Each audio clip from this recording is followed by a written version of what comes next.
ನಮಸ್ಕಾರ, ನೆಕ್ಸ್ಟ್ ನ್ಯೂಸ್ಗೆ ಸ್ವಾಗತ. ನಾನು ಪ್ರೀತಿಕಾ ಬಂಗೀರ. ವಿಪಕ್ಷಗಳು ನನ್ನನ್ನು ಸಮಾಧಿ ಮಾಡಲು ಮುಂದಾಗಿವೆ ಎಂಬ ಪ್ರಧಾನಿ ನರೇಂದ್ರ ಮೋದಿ ಹೇಳಿಕೆಯ ಕುರಿತು ಪ್ರತಿಕ್ರಿಯಿಸಿದ ಸಿಎಂ ಸಿದ್ದರಾಮಯ್ಯ, ಯಾರನ್ನೂ ರಾಜಕೀಯವಾಗಿ ಸಮಾಧಿ ಮಾಡಲು ಸಾಧ್ಯವಿಲ್ಲ. ಸೋಲುವ ಭಯದಿಂದ ಮೋದಿ ಮಾತನಾಡುತ್ತಿದ್ದಾರೆ ಎಂದರು. ಮೋದಿ ಅವರು 10 ವರ್ಷ ಬಡವರ ಪರ ಕೆಲಸ ಮಾಡಿಲ್ಲ, ಕೊಟ್ಟ ಭರವಸೆಯನ್ನ ಈಡೇರಿಸಿಲ್ಲ. ದೇಶದ ಪ್ರಧಾನಮಂತ್ರಿಯನ್ನ ಸೋಲಿಸಬೇಕು ಎಂಬುದು ವಿರೋಧ ಪಕ್ಷಗಳ ಬಯಕೆ. ಪ್ರಧಾನಿ ಮೋದಿ ಸೋಲುವ ಭಯದಿಂದ ಹತಾಶೆಯಿಂದ ಮಾತನಾಡುತ್ತಿದ್ದಾರೆ. ಮೋದಿಯ ಸುಳ್ಳಿನ ಸರಮಾಲೆ ಎಂಬುದು ಎಲ್ಲರಿಗೂ ಗೊತ್ತಿದೆ. ಅವರ ಬಣ್ಣ ದೇಶದ ಮುಂದೆ ಬಯಲಾಗಲಿದೆ.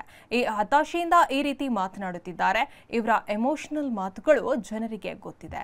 ಮೇಲಕ್ಕೆ ಏರಿದವನು ಕೆಳಗೆ ಬೀಳಬೇಕು ಎಂದು ಟಾಂಗ್ ಅನ್ನ ನೀಡಿದ್ರು. ಹೆಚ್ಚಿನ ಅಪ್ಡೇಟ್ಗಾಗಿ ನೋಡ್ತಾ ಇರಿ ನೆಕ್ಸ್ಟ್ ನ್ಯೂಸ್ ಕನ್ನಡ. ವಂದನೆಗಳು.